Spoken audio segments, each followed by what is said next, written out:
What's up, guys? Penn Central 8505 here. Today we got a special guest on the show. We got Butter Cheese. What is up, everybody? Engineer Butter Cheese. We got the collab with Penn Central here. Be sure to subscribe to my channel. I post car videos. Check it out if you're into cars. Here's what we're working with today. My boy will explain it to you. This right here is a Lionel number 1681 with matching freight cars. This set here was made between 1934 and 1935, and today we're going to check it out right here, right now. All right, so what we have here, the Lionel number 1681. This is a Lionel Junior set made between 1934 and 1935. This is a really neat little set, all tin litho. You got a engine, tender, tank car, a box car, and a caboose. And this engine was refurbished. The motor was pretty much completely rebuilt, and it runs great. And this is a neat little set. And let's do a quick overview on each little piece. All right. Yo, why the GTO on the track? You're gonna hit the train.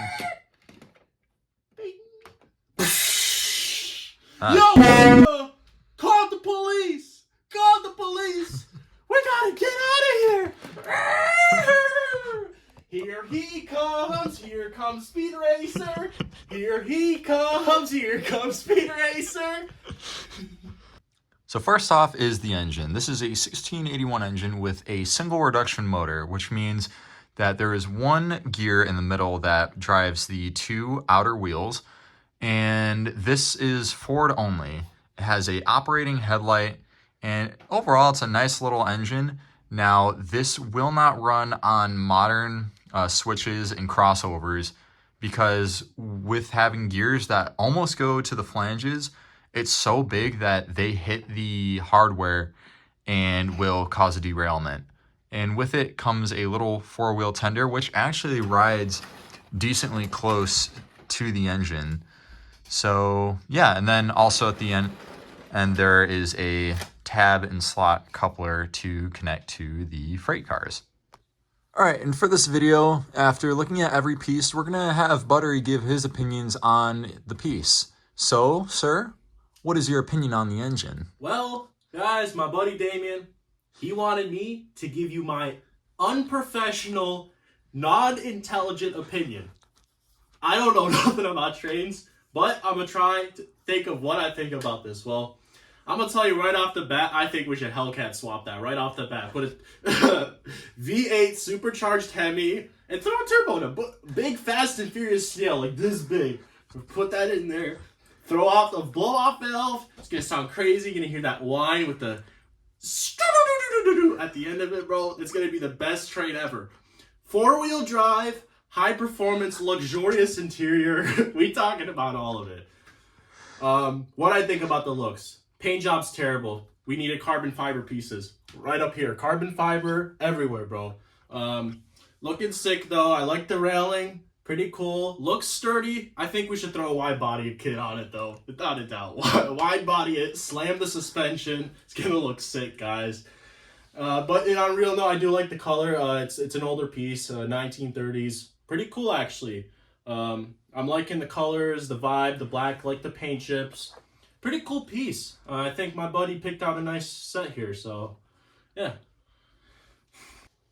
All right, next up in the set is this number 1515 Sunoco gas tank car.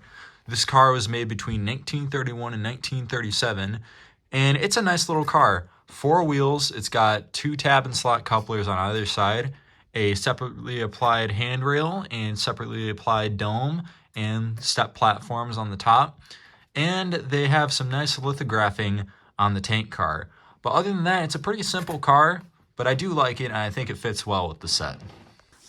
And now we're going to get Buttery's opinion on this tank car. What do you think? Well, once again, I'm a car guy.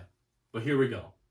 So we got the Hellcat up here. And what we're going to do here is we're going to put a bunch of E35 in here. And you already know, Sunoco, they got that NASCAR gas, bro. And that gas guzzling, wide bodied Hellcat we got up there is gonna be needing a lot of it. So we're gonna fill all of this up with E35. I'm loving the color, man. Chrome. I think we should get a paint job for this thing. Chrome it, even make it shiny, make it blinding to people. Blinded by the lights. You need sunglasses to look at it. Lights. Carbon fiber the back. Loving the trailer, man. It's looking sick. It's awesome. But in my actual opinion, I like it, bro. I like the old vibe to it. It looks cool. 1930s, obviously. Definitely cool. Little tanker. Is that what it is? Mm-hmm. Yeah, it looks cool, man. And that, my friends, is Buttery's opinion on the tank car. Next up, we have the number 1514 Erie boxcar. This was made between 1931 and 1937. And this is a neat little car. I really like the roof color on this. And also the doors on this open, as you can see. Now, the interesting thing about this boxcar is that the doors open to the same end of the car, which in real life, usually these doors would open to opposite sides of the car. But I mean, they were trying to make this, as cheap as possible. This is a Lionel Jr. set after all. So I'm going to give him a pass on that. And also, you got your tab and slots. And yeah, that is the number 1514 boxcar. And now we'll get Buttery's opinion on it. What do you think? Well, like I said, big project here. We're building the Hellcat on Railroad. We're now on this next trailer here. And in my opinion, this right here is going to be my sound system. You can't drive with no girls if you don't got music, right? Right in here in this puppy, these doors open wide up. We're going to keep those open. We're going to put about maybe 18 to 20 12-volt dual, fully enclosed JL audio speakers. Pack them all in there. Put in sound walls. Make it all fully sound everything. I'm talking everything. Lights, all kinds of stuff.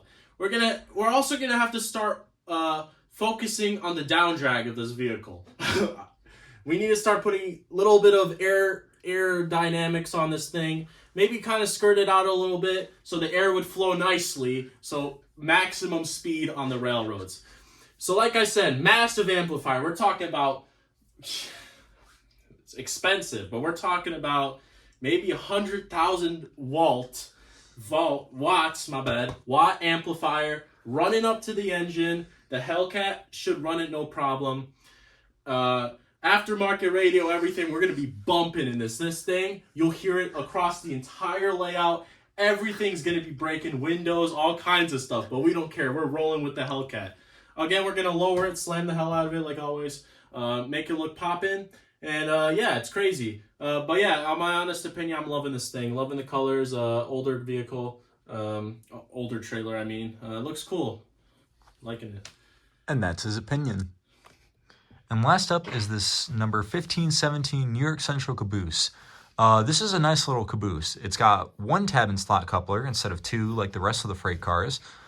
It has 3 windows on the sides, 2 4-pane windows, and a 2-pane window. There's an add-on cupola on top, also made of sheet metal. And there's no guardrails on the ends, which usually nowadays they do guardrails on either end. But, I mean, other than that, I think it looks all right. And overall, this is a nice little caboose. What's Ned Flanders doing now? Oh, well, and that's the caboose. And let's get Buttery's opinion. What do you think, sir? Well, unfortunately, there is an end to this massive project of this Hellcat swap here. This is the house. Of course, we want to be able to afford a home with all the money we invested in this thing. We're talking about everything. I mean, everything. All of my money I've ever made in this world is going into this. I'm going to have to live on the car. I mean, train, my bad. So this is my house. This is where all my girls are going to be. This is where my music's in there, but this is where my bed is, my toilet, my everything. My kitchen, everything's going to be in here. But finally, we're going to end it off fully slamming, obviously. That thing's going to be scraping. We're talking scraping, bro. Everything's scraping, but we're going to start worrying about the finality of the down drag. Obviously, we're going to have skids out, and we're also going to put a massive spoiler on this puppy right here. Make sure that down drag is fully equipped for this Hellcat swap. It's going to look lovely. I'm going to be living in here. Hopefully, I'm not going to trash it. Looks great. But yeah, make sure it's fully down dragged, everything, wide bodied. The whole thing's wide bodied. And yeah, it's going to look great. So yeah, in my honest opinion, obviously, I like it. It's actually I like how this kind of sticks out here. Looking cool. Would be cool if it kind of had the kind of walkway on the sides like they usually do. But it looks great. I'm loving it.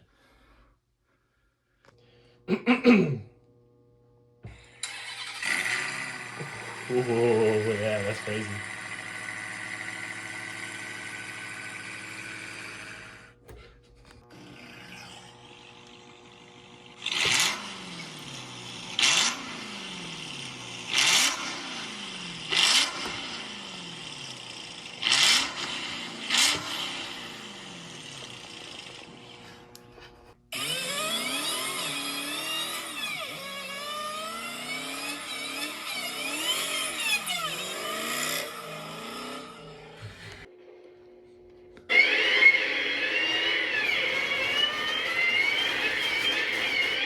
Oh, okay.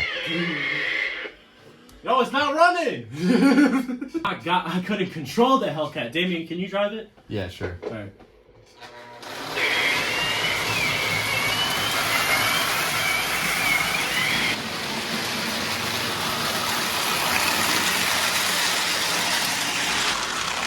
No more.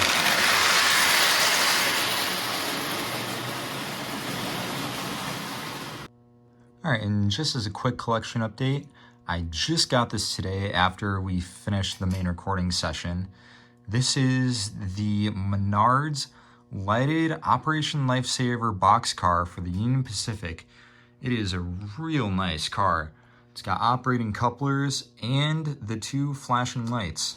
This is a really nice car, and these cars just came out. So yeah, I'm glad I was able to get one of these. So guys, my final opinion on this crazy, wide-bodied Hellcat on tracks. Loving the Red Eye, man. It's crazy. Fully down drag, full-on stereo system, and an entire nightclub and house. Loving it, guys. Would I recommend building something like this? Absolutely not. Unless you want to be homeless. Yeah, besides it's impossible, theoretically, because it's a train, not a car, and trains produce way more horsepower than cars do. So, unless you're going to shove, like, 7 Hellcats in there, I don't think it's possible. Besides, it's not financially worth it. So don't actually consider doing this in real life, because it's not possible. But, loving the prototype of the Hellcat train. I haven't decided on the name yet, but whatever, don't need to worry about the name. But my actual opinion on the train, I love it, man. It's a nice 1930s set. I don't know nothing about these sets, guys. I'm just here. But it's crazy, guys. I mean, I'm loving the rust. I'm loving everything on it. Love the colors. It forms nicely, changes in the middle, blends nicely through, and that's my final opinion. So yeah. And there you have it, guys. I hope you guys enjoyed this video. Make sure to tune in at 1 p.m. Central Standard Time on Wednesday for the live stream. I hope you guys enjoyed. Make sure to like, subscribe not only to my channel, but to Butter Buddy Cheese as well. You guys are awesome, and I hope you all have another very, very great day. This will be Penn Central 8505 and Butter Buddy Cheese out. See ya!